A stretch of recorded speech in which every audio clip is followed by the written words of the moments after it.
जो हम 12वीं कक्षा गणित की पाठ्य पुस्तिका का अध्याय 4 सारणिक पढ़ रहे हैं, जिसके अंतर्गत हम प्रश्नमाला 4.4 के प्रश्नों को आज यहां हल करेंगे। तो देखिए हमारा पहला प्रश्न क्या कहता है। प्रश्न संख्या 1, निम्नलिखित सारणिकों के अवयवों के उपसारणिक एवं सहखंड लिखिए। प्रत्येक अवयव का उपसारणिक और सहखंड लिखना है। देखिए M11 पहली पंक्ति पहला स्तंभ यानी 2 का उपसारणिक इसको कहा जाएगा, रिप्रेजेंट किया जाएगा। M11 की वैल्यू कैसे आएगी? अवयव की पंक्ति और स्तंभ को छोड़ने से जो बचता है उसका सारणिक, यानी कि 3 बचा, आपकी पंक्ति छोड़ी स्तंभ छोड़ा, 3 का सारणिक कितना होगा बच्चों? 3 होगा। तो ये M11 2 का उपसारणिक रहा। अब बात आई 2 का सहखंड किससे रिप्रेजेंट होगा? A11 से। यहां पर नीचे में अवयव की स्थिति लिखी जाती है कि उसकी पंक्ति और स्तंभ कौन सा है। तो ये A11 का क्या है? सहखंड है। A11 का अवयव कौन है? 2 है। सहखंड सम स्थिति होने के कारण देखिए -1 का पावर पंक्ति प्लस स्तंभ और इनटू में उपसारणिक M11 से रिप्रेजेंट होता है। अब ये तो सम राशि हो जाएगी, तो M11 के बराबर ही आ जाएगा सहखंड, यानी कि ये भी कितना हो जाएगा बच्चों का? 3 हो जाएगा, क्योंकि M11 आपने पहले ही निकाल रखा है 3 और -1 के ऊपर पावर 2 बनेगी जो पॉजिटिव साइन हो जाएगा। इसी प्रकार देखिए M12 यानी A12 का उपसारणिक। A12 का मतलब क्या? पहली पंक्ति दूसरे स्तंभ का अवयव कौन है? -4। कैसे लिखेंगे? पंक्ति और स्तंभ को छोड़ने से मिला 0, तो 0 हो गया बच्चों। अब इसका सहखंड यानी कि इसी अवयव का सहखंड किससे रिप्रेजेंट होगा?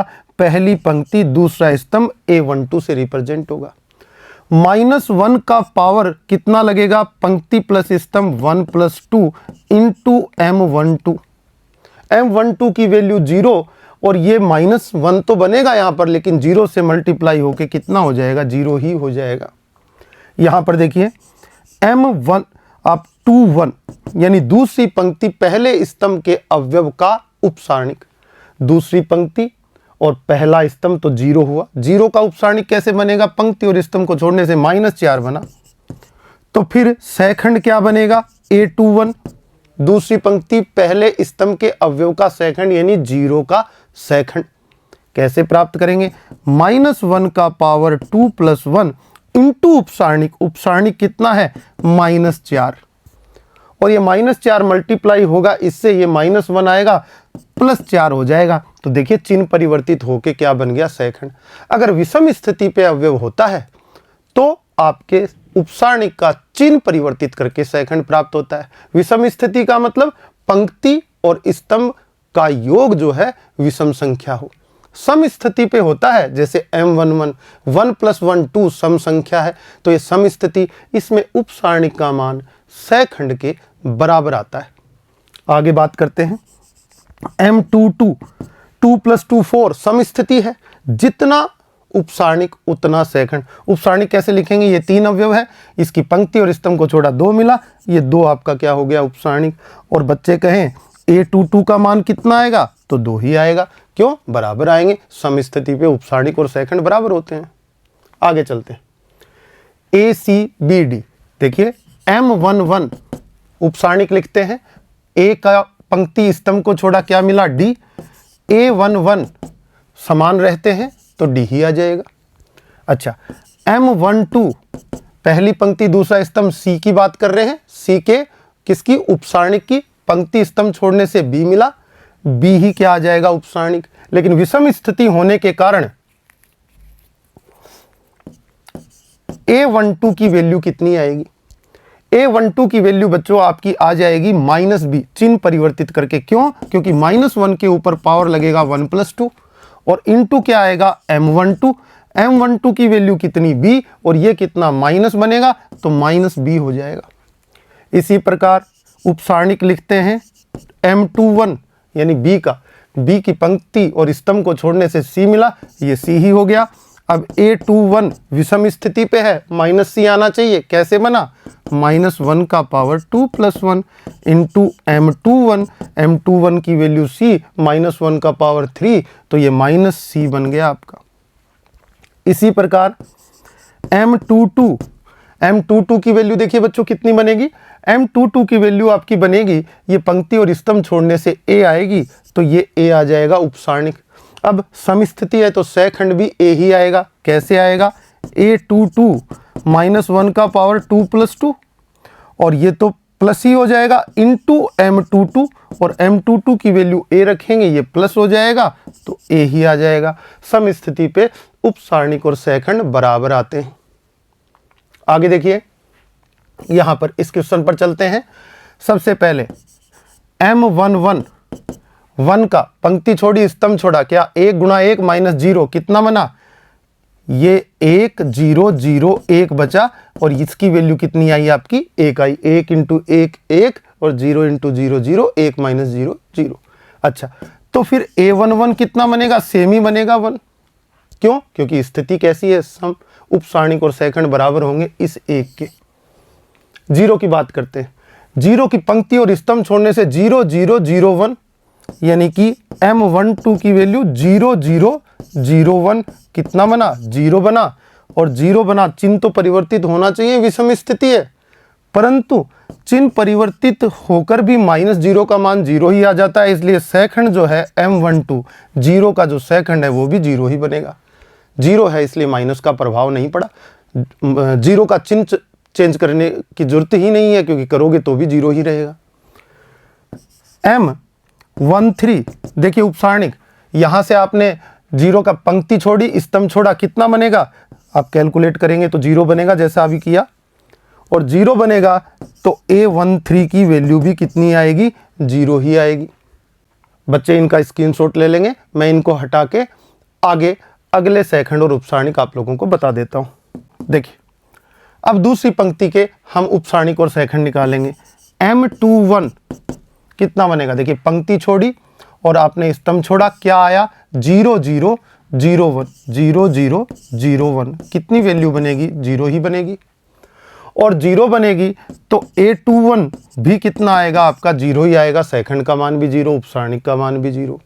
आगे बात करें M22, इसका इस अवयव का यानी कि 1 का क्या आपका उपसारणिक, देखिए आपने स्तंभ छोड़ा पंक्ति छोड़ी, बचा क्या 1 0 0 1 1 0 0 1, कितना बनेगा वैल्यू, 1 बन जाएगा, 1 × 1 - 0 = 1। अब देखते हैं समस्थिति है, इस कारण सहखंड भी कितना बनाएगा, चिन्ह परिवर्तित करने की जरूरत नहीं है, जितना उपसारणिक उतना सहखंड, ये भी कितना आ जाएगा, 1 आ जाएगा। तृतीय अवयव कौन, ये 0, तो इसकी पंक्ति और स्तंभ छोड़ेंगे तो ये स्तंभ छोड़ दिया और ये पंक्ति छोड़ दी, 1 0 0 0। M23 के लिए स्तंभ और पंक्ति छोड़ने से 1 0 0 0 1 0 0 0, वैल्यू आई 0, सहखंड भी कितना बनेगा, 0 ही बनेगा, चिन्ह परिवर्तित करने की जरूरत नहीं है, विषम स्थिति थी, करना था, लेकिन 0 होने के कारण कोई आवश्यकता नहीं है, तो इसलिए द्वितीय पंक्ति के आपने सहखंड और उपसारणिक इस प्रकार निकाल लिए। अब तृतीय पंक्ति की बात कर लेते हैं। तृतीय पंक्ति में हम कहेंगे तीसरी पंक्ति पहला स्तंभ के अवयव का उपसारणिक, यानी कि इस 0 का, इसके स्तंभ और पंक्ति को छोड़ने से मिलता है बच्चों को 0 0 1 0, जिसकी वैल्यू आ जाती है 0। तो फिर A31 यानी कि इस अवयव का सहखंड भी कितना बनेगा, 0। और बात करें M32 की, यानी कि तीसरी पंक्ति दूसरे स्तंभ के अवयव का आपका उपसारणिक कितना बनेगा, देखिए इस 0 का आपने स्तंभ छोड़ दिया पंक्ति छोड़ दिया, 1 0 0 0 1 0 0 0, कितनी वैल्यू आई, 0, तो इसका सहखंड A32 भी कितना आया बच्चों का, 0 ही आया। आगे लास्ट एलिमेंट ये क्या है आपका M33, ये उपसारणिक बनेगा, इसका पंक्ति और स्तंभ छोड़ने से 1 0 0 1 1 0 0 1, वैल्यू आएगी 1। तो फिर A33 यानी कि सम स्थिति होने के कारण जितना उपसारणिक है उतना सहखंड भी कितना आएगा, 1। तो देखा बच्चों, आपने इस क्वेश्चन में जो 9 अवयव थे उन सब के उपसारणिक और सहखंड इस तरह से प्राप्त कर लिए। अगला क्वेश्चन देखते हैं। आपको ये दिए हुए हैं 9 एलिमेंट हैं और 3/3 का जो वर्ग मैट्रिक्स है उसका ये सारणिक है, आपको गिवन है। आपको प्रत्येक अवयव का क्या बताना है, उपसारणिक और सहखंड बताना है। तो देखिए मेरे साथ, पहला अवयव 1 इसकी बात कर लेते हैं। इसका जो उपसारणिक लिखा जाएगा, कैसे लिखा जाएगा, पहली पंक्ति पहला स्तंभ M11 कैसे प्राप्त करेंगे, आपने पंक्ति छोड़ी स्तंभ छोड़ा, क्या मिला 5 - 1 1 2, कैलकुलेट करेंगे इसको तो 5 2 जा कितना 10 और -1 इंटू 1 -1 -1 कितना हो जाएगा +1 = 11। ये तो आपका क्या आया, उपसारणिक आया। अब सम स्थिति है, पंक्ति और स्तंभ का योग 2 है, सम राशि है तो सम स्थिति है, उपसारणिक और सहखंड यहाँ बराबर होंगे तो आप फटाफट लिख देंगे A11 इस अवयव का सहखंड भी 11 ही रहेगा। दूसरा M12 पहली पंक्ति दूसरे स्तंभ के अवयव का उपसारणिक, देखिए कौन हुआ, 0 हुआ, स्तंभ छोड़ा पंक्ति छोड़ी, 3 - 1 0 2, 3 - 1 0 2, ये लीजिए कितना हुआ 3 2 जा 6, 0 इंटू -1 0 तो 6 ही आ गया। अब स्थिति क्या है, 1 + 2 यानी कि 3 का मतलब विषम संख्या, विषम स्थिति है। सहखंड कैसे प्राप्त होगा, तुरंत सहखंड बता देंगे बच्चे, क्या 12 A12 की वैल्यू चिन्ह परिवर्तित करके, किसका, उपसारणिक का, उपसारणिक कितना है 6 तो -6 क्या आ गया, सहखंड आ गया। और आप दिखाना चाहें तो -1 की पावर 1 + 2 करके, जैसे पीछे क्वेश्चन आपको बताए गए हैं वैसे कर सकते हैं। आगे M13 यानी कि A13 का उपसारणिक, A13 पे कौन है, 4 है आपका, पहली पंक्ति तीसरा स्तंभ पे कौन अवयव है 4, इसका उपसारणिक लिखना है।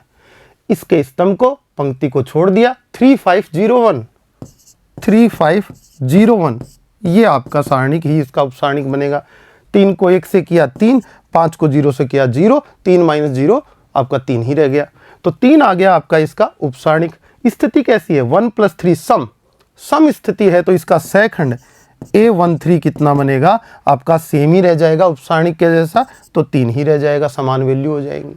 तो इस तरह से पहली पंक्ति के आपने ये उपसारणिक और ये आपके सहखंड प्राप्त कर लिए बच्चों। हम द्वितीय पंक्ति पर चलेंगे, आप स्क्रीनशॉट ले लें इसका, उसके बाद आगे बढ़ते हैं।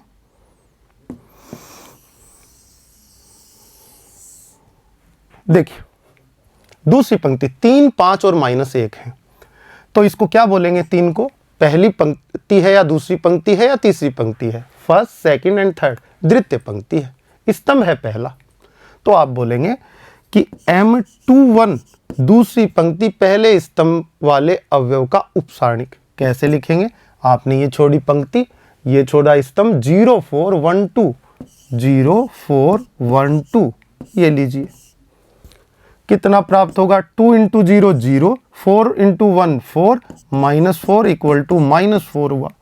अब A21 लिखेंगे मतलब कि इसी अवयव का सहखंड लिखेंगे। स्थिति कैसी है, 2 + 1 विषम स्थिति है, चिन्ह परिवर्तित करते ही सहखंड बन जाएगा। -4 उपसारणिक है तो उपसारणिक का चिन्ह परिवर्तित किया, 4 बना दिया प्लस का, तो आपका सहखंड आ गया। उसके बाद दूसरी पंक्ति दूसरे स्तंभ वाले अवयव का उपसारणिक कैसे निकालेंगे, 5 स्तंभ छोड़ा पंक्ति छोड़ा, 1 4 0 2 1 4 0 2, देखिए कितना बनेगा, 1 × 2 2, 4 × 0 0, 2 - 0 = 2, 2 ही आपका क्या बन गया, इसका उपसारणिक। बात आई सहखंड की तो A22 सेकंड को रिप्रेजेंट करेगा और सम स्थिति 2 + 2 = 4, सम संख्या आई, सम स्थिति होने के कारण उपसारणिक सहखंड बराबर 2 ही हो जाएगा।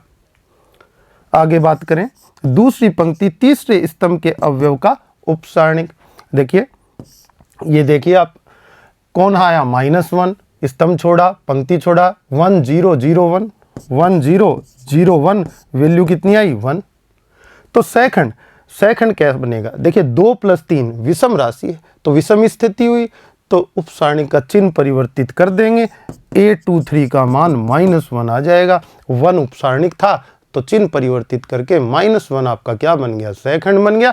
इसी प्रकार आगे बढ़ेंगे बच्चे, इसका स्क्रीनशॉट ले लेंगे, हम आगे तीसरी पंक्ति के उपसारणिक और सहखंड प्राप्त करेंगे। ठीक, 0 1 और 2 तीसरी पंक्ति में है, तो बात करें M31 तीसरी पंक्ति पहले स्तंभ का अवयव 0, इसका आपको क्या निकालना है, उपसारणिक। देखिए कैसे निकालेंगे, पंक्ति छोड़ी स्तंभ छोड़ा, 0 4 5 -1 0 4 5 माइनस 1, वैल्यू कितनी आई 0 into minus 1 0, 4 into 5 20 minus 20, 0 minus 20 is minus 20, minus 20 आया उपसारणिक। स्थिति है 3 प्लस 1 सम स्थिति है तो आप कहेंगे A31 भी कितना बनेगा माइनस 20 बनेगा। उपसारणिक जितना है उतना सेकंड। M32 की बात कर ले, M32 यानी कि 1, इसका उपसारणिक क्या बनेगा, इसकी पंक्ति छोड़ी स्तंभ छोड़ा 1 4 3 माइनस 1 बचा, 1 4 3 माइनस 1, इनसे बने उपसारणिक का मान देखना 1 इंटू माइनस 1 माइनस 1 और 4 इंटू 3 12, तो माइनस 12 इक्वल टू माइनस 13। लेकिन स्थिति कैसी है 3 और 2 5, विषम स्थिति है। तो फिर आप कहेंगे A32 की वैल्यू जो है उपसारणिक का चिन्ह परिवर्तित करने से मिलेगी, तो माइनस 13 से क्या बना देंगे हम 13 बना देंगे, आपका सेकंड आ जाएगा। इसके बाद M33 यानी कि तीसरी पंक्ति तीसरे स्तंभ वाले अवयव का उपसारणिक कौन है, अवयव 2। आपने पंक्ति छोड़ी स्तंभ छोड़ा 1035, 1035 कैलकुलेट करेंगे, 1 into 5 is 5, 3 into 0 is 0, 5 minus 0 is 5, 5 ही आ गया आपका उपसारणिक। स्थिति कैसी है 3 प्लस 3 सम स्थिति है, सम स्थिति है तो फिर आप कहेंगे A33 उपसारणिक के बराबर होगा, तो 5 ही हो जाएगा। तो बच्चों इस तरह से आप इस क्वेश्चन को कर सकते हैं। तो आपने सभी अवयवों के उपसारणिक और सहखंड इस किस तरह से प्राप्त किए इसके बारे में जाना। आगे अगला क्वेश्चन देखते हैं। क्वेश्चन नंबर 3, दूसरी पंक्ति के अवयवों के सहखंडों का प्रयोग करके डेल जो है मतलब सारणिक का मान ज्ञात कीजिए। दूसरी पंक्ति मतलब ये रही R2 201 इसके अवयव है, इसका प्रयोग करके चलिए मैं बताता हूं। डेल इक्वल टू अगर किसी पंक्ति के अवयवों को संगत सहखंडों से गुणा करके योग कर दिया जाए तो सारणिक का मान प्राप्त हो जाता है। ये गुणधर्म बच्चों ने पढ़ा है। तो इसका मतलब आपको क्या क्या चाहिए, दूसरी पंक्ति के अवयव कहलाएंगे दूसरी पंक्ति पहला स्तंभ और इसका सहखंड A21। अच्छा अगला दूसरी पंक्ति दूसरा स्तंभ, इसका सहखंड A22। तीसरी फिर दूसरी पंक्ति और तीसरा स्तंभ और इसका सहखंड A23। ये जो मान है मतलब कि आपने A21 A22 A23 कौन अवयव हैं 201, इनको गुणा कर दिया इनके सहखंडों से और उनका योग जो प्राप्त किया वो किसके बराबर होगा, इस सारणिक के मान के बराबर होगा। ये आपका गुणधर्म था, इस गुणधर्म को अप्लाई करेंगे तो आप कहेंगे A21 की वैल्यू दूसरी पंक्ति पहले स्तंभ वाला अवयव 2, A22 की वैल्यू 0 और A23 की वैल्यू आपकी 1। ये तो आपके पास है। अब बात आई आप निकालना चाहें तो A21 निकालेंगे। A21 कैसे निकालेंगे, सहखंड, यानी कि इस A21 का सहखंड पहले उपसारणिक निकालेंगे। अगर सम स्थिति है तो चिन्ह परिवर्तित करके आप क्या चिन्ह सम स्थिति है तो चिन्ह परिवर्तित करने की आवश्यकता नहीं है, और विषम स्थिति है तो चिन्ह परिवर्तित करके सहखंड प्राप्त कर लेंगे। किसका, उपसारणिक का। चलिए पहले उपसारणिक निकालते हैं। देखिए A21 को हमें निकालना है तो सबसे पहले इस अवयव का A21 का अपन क्या निकालेंगे, उपसारणिक। तो कैसे, इसकी पंक्ति को छोड़ा बच्चों ने, इसके स्तंभ को छोड़ा तो क्या बचा 3 8 2 और 3, ये उपसारणिक हुआ, यानी कि 3 8 2 और 3। अच्छा -1 का पावर क्या लगाया जाए, 2 + 1 2 + 1 इस तरह से। तो ये तो बाहर तो हो जाएगा बच्चों का -1 के पावर कितनी लगेगी 3, और अंदर इस सारणिक का मान 3 को 3 से करेंगे 9 -8 को 2 से करेंगे 16, ये आपका आ गया। आगे अंदर क्या बचेगा आपका -7 और बाहर माइनस लगा हुआ है प्लस का 7 हो गया। इसी प्रकार बच्चे आगे बढ़ेंगे तो आप ज्ञात करेंगे A22 की वैल्यू, यानी कि A22 का सहखंड। ठीक है, कैसे प्राप्त करें, उपसारणिक को -1 का पावर 2 + 2 से मल्टीप्लाई कर देंगे। उपसारणिक कैसे निकालेंगे, पंक्ति और स्तंभ को छोड़कर, किसके 0 की पंक्ति को छोड़ा, स्तंभ को छोड़ा, 5813 आपको मिला 5813। कैलकुलेशन की तो -1 का पावर 2 + 2 ये तो प्लस हो गया, और यहाँ से 5 को 3 से किया 15 और 8 को 1 से किया 8 और ये घटा दिया 15 में से, तो कितना बच गया 7। आगे बात करें A23 की, यानी कि A23 के सेकंड की, तो -1 का पावर कितना लगेगा 2 + 3 और गुणा में क्या आएगा उपसारणिक। उपसारणिक कैसे निकालेंगे, ये एक अवयव है, इसकी स्तंभ और पंक्ति को छोड़ने से 5312 आपके पास कितनी वैल्यू, देखिए ये बाहर माइनस लग जाएगा और अंदर में क्या आएगा, 5 दूना कितना हो गया 10 और 3 एकम 3 तो 3 घटा दिया, कितना बना आपका 10 - 3 कितना बना 7 और बाहर माइनस लगा हुआ है -7, तो 7 7 -7 बन गया। आगे बात करें डेल की, तो डेल का फॉर्मूला आपने ऊपर लिख ही रखा है, डेल अवयव A21 यानी कि 2 और गुणा इसको करना है किसके, इसके सेकंड से A21 से, जिसकी वैल्यू निकाली है बच्चों ने 7। आगे अवयव अगला कितना है 0, अब अवयव है 0 और 0 को गुणा किससे करना है, उसके सेकंड से यानी कि 7 से, और प्लस अगला अवयव क्या है आपका A23। A23 अवयव कितना निकाला हुआ है आपका, देखा हुआ है 1 है, और गुणा करना है इसको -7 से। आप देखते हैं वैल्यू, ये 7 × 0 कितना हो जाएगा 0, यहाँ से मिलेगा -7, ये 7 दूना कितना हो जाएगा 14, 14 में से 7 जाएगा कितना बचेगा 7, तो 7 आपके सारणिक का मान प्राप्त हो गया। तो दूसरी पंक्ति के सहखंडों को उसके उसी पंक्ति के अवयवों से गुणा करके जब योग किया आपने, तो सारणिक का मान प्राप्त कर लिया। आगे चलते हैं, अगला क्वेश्चन क्या कहता है, तीसरे स्तंभ के अवयवों के सहखंडों का प्रयोग करके किसका डेल का मान ज्ञात करें। ठीक है, तीसरा स्तंभ मतलब C3, जिसमें अवयव है YZ, ZX और XY। इनका प्रयोग करके हमें क्या ज्ञात करना है, इस सारणिक का मान ज्ञात करना है। जैसे कि तीसरे स्तंभ में कौन कौन से अवयव होंगे, देखिए सबसे पहले तीसरे स्तंभ के अवयव की बात करूं तो ये अवयव YZ तीसरे स्तंभ में क्या बोला जाएगा, इसकी पंक्ति पहली है और स्तंभ कौन सा है तीसरा, तो A13 क्या बोला जाएगा A13। इसका गुणा होगा कैपिटल A13 इसके सेकंड से, प्लस अगला अवयव देखिए नीचे YZ के नीचे ZX है, ZX की पंक्ति दूसरी है, स्तंभ तीसरा है, तो A23 बोला जाएगा इसको, दूसरी पंक्ति तीसरा स्तंभ, और इसका सेकंड बनेगा कैपिटल A23, इससे गुणा कर देंगे। इसके बाद आगे बढ़ें तो XY के बारे में देखिए, XY की पंक्ति तीसरी है, स्तंभ भी तीसरा है, क्या कहा जाएगा A33 बोला जाएगा, और इसका सेकंड बनेगा कैपिटल A33। ऐसा करने से आपको क्या मान प्राप्त हो जाएगा, डेल का मान प्राप्त हो जाएगा। तो A13 की वैल्यू तो YZ है, A23 की वैल्यू ZX है और स्मॉल a3 की वैल्यू XY है। आपको इनके सहखंडों को ज्ञात कर लेना चाहिए। कैसे करेंगे, साथ ही कर देते हैं, डेल इक्वल टू, देखना A13 की वैल्यू YZ, तो आप YZ रख दीजिए, और YZ के बाद में सहखंड बनाएंगे तो -1 की पावर, देखिए 1 + 3, ये क्या आ जाएगी 1 + 3 इंटू उपसारणिक। इसका उपसारणिक कैसे ज्ञात करते हैं, अवयव की पंक्ति और स्तंभ को छोड़कर ज्ञात किया जाता है।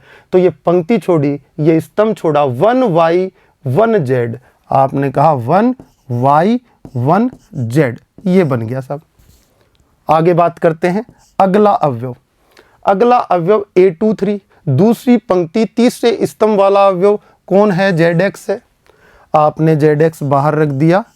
अब गुणा करना है सेकंड से, तो सेकंड क्या होता है -1 का पावर, और कौन है, कौन सा सेकंड 2 3, तो 2 + 3 पावर में आ गया -1 के, 2 + 3, और किससे गुणा कर दिया, उपसारणिक से। उपसारणिक कैसे निकलता है, पंक्ति और स्तंभ को छोड़ने से। पंक्ति और स्तंभ को छोड़ा तो 1x 1z मिला, 1x 1z, इस प्रकार। प्लस आप क्या करेंगे, आप करेंगे तीसरा अवयव कौन, A33 जिसकी वैल्यू है xy, ये रख दिया। -1 का पावर इस बार देखिए 3 यानी कि 3 + 3, पंक्ति और स्तंभ का योग -1 के ऊपर लगेगा, इंटू उपसारणिक। उपसारणिक कैसे निकलता है, पंक्ति और स्तंभ को छोड़ के जो अवयव बचे उनका सारणिक, 1x 1y 1x 1y। इस तरह से आगे बात को बढ़ाते हैं।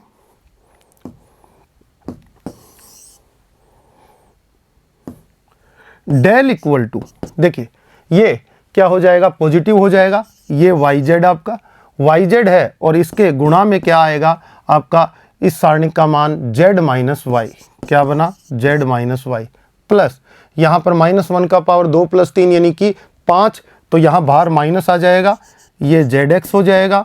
और यहाँ बना बच्चों का 1 × z - 1 × x यानी कि z - x। और यहाँ पर आगे देखिए, आगे अवयव है xy और -1 का पावर 3 + 3 क्या हो गया, पॉजिटिव बना देगा -1 को, और y - x यहाँ से वैल्यू निकल कर आई y - x, ये वैल्यू आपके सामने आ गई। ठीक है, आगे बढ़ाते हैं बात को। डेल इक्वल टू, देखिए yz को अंदर में मल्टीप्लाई करूं तो आपका yz² हो जाएगा। यहाँ से yz को यहाँ मल्टीप्लाई करूं -y² z हो जाएगा।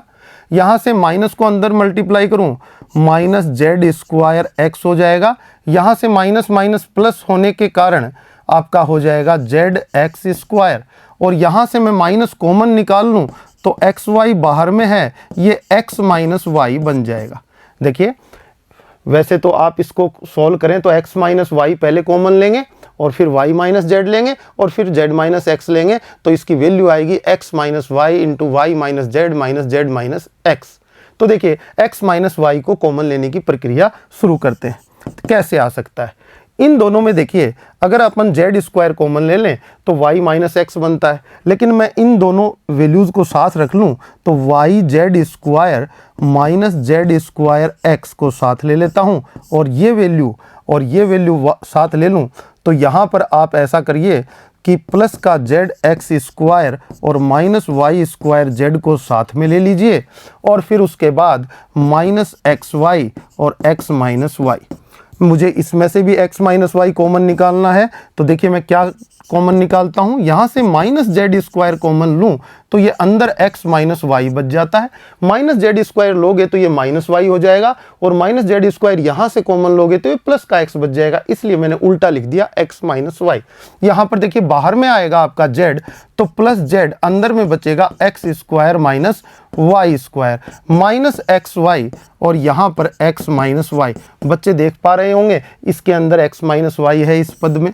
इस x² - y² को लिखा जा सकता है x - y × x + y, तो x - y बच्चों को यहाँ पर भी मिल जाता है और यहाँ पर भी x - y है। तो मैं पूरे में से x - y अगर गुणनखंड के रूप में बाहर निकाल दूं तो यहाँ -z² बचेगा बच्चों, और यहाँ पर क्या बचेगा, यहाँ पर z × x - y तो बाहर कॉमन आ गया और x + y अंदर में रह जाएगा और यहाँ पर -xy बचेगा।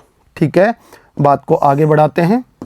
Del equal to x - y बाहर में है, अंदर में देखिए -z² प्लस zx और यहाँ पर हो जाएगा आपका प्लस का yz और यहाँ पर -xy और ये आपका ब्रैकेट। अब देखिए z² में से ये z² और yz में से अगर मैं z मान कॉमन निकाल लूँ तो y - z आपको यहाँ पर बचता हुआ दिखाई देता है, और zx और xy में से अगर मैं x कॉमन निकाल लूँ तो y - z यहाँ पर भी बचता हुआ दिखाई देगा। तो यहाँ पर del equal to x - y और अंदर में थोड़ा सा अच्छा लिख देता हूँ कि yz को तो मैं आगे ले लेता हूँ और -z² को यहाँ लिख देता हूँ। फिर इसको देखिएगा zx को इसके साथ ले लेता हूँ प्लस zx -xy को यहाँ पर लिख देता हूँ और मैं इनमें से कॉमन निकालता हूँ। x - y बाहर में है, ब्रैकेट के अंदर क्या कॉमन निकाल लूँ, आप z कॉमन निकाल लीजिए। z कॉमन निकाल लेंगे तो यहाँ y - z बच जाएगा आपका। यहाँ पर क्या कॉमन निकाल लें, x कॉमन निकाल लें, x कॉमन निकाल लें तो z माइनस वाई बचेगा, और माइनस x कॉमन निकाल लें तो आपका y माइनस जेड हो जाएगा, क्योंकि प्लस वाला माइनस हो जाएगा और माइनस वाला प्लस हो जाएगा। डेल इक्वल टू आपका आ जाता है x माइनस वाई, और यहाँ पर आपका y माइनस जेड बाहर में कॉमन आ जाता है, और अंदर में क्या बच जाता है, z minus x, z minus x. इस तरह से आपने इसको सॉल्व करके आपने आंसर प्राप्त कर लिया, x minus y into y minus z into z minus x. इस तरह से आप इस क्वेश्चन को कर सकते हैं। अगला क्वेश्चन देखिएगा बच्चों, क्वेश्चन नंबर 5।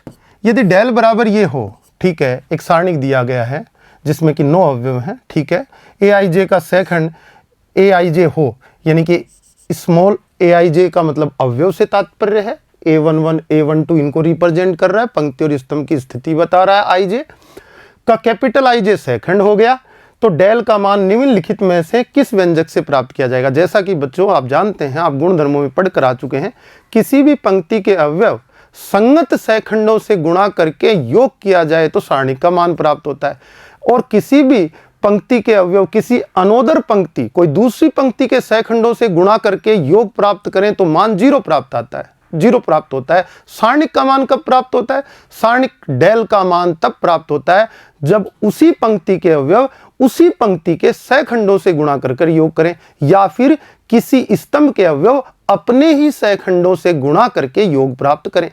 तो देखते हैं, देखिए A11 अवयव और सेकंड A31, ये तो दूसरा आ गया अवयव, दूसरा सेकंड किसी दूसरे अवयव का, तो यहां से तो आपको डेल का मान प्राप्त नहीं हो सकता, तो ये तो हट गया। देखिए A11 ठीक है, इसी का सेकंड है। आगे बढ़ते हैं, A12 अवयव है, सेकंड है A21, यानी कि दूसरा सेकंड आ गया, इसका मतलब ये भी मान प्राप्त नहीं कर पाएगा। आगे देखते हैं, A21 A11 ये भी अलग अलग आ गए, प्राप्त नहीं कर पाएंगे। देखिए A11 अवयव, उसका सेकंड A11 गुणा हुए प्लस A21 और उसका सेकंड, फिर A31 और कैपिटल A31 उसी का सेकंड, यानी कि A11 A21 A31 A11 A21 A31 C1 है, C1 के अवयव हैं, और ये सेकंड भी किसके हैं, C1 के हैं। ये गुणा कर रहे हैं और योग प्राप्त कर रहे हैं, तो ये किसका मान दे देंगे, आपको डेल का मान दे देंगे। तो इस गुणधर्म से आपका राइट ऑप्शन जो है वो डी ऑप्शन हो जाता है स्टूडेंट्स। देखिए आज आपने प्रश्नमाला 4.4 के सभी प्रश्नों को हल कर लिया है बच्चों। आज के लिए इतना ही, धन्यवाद।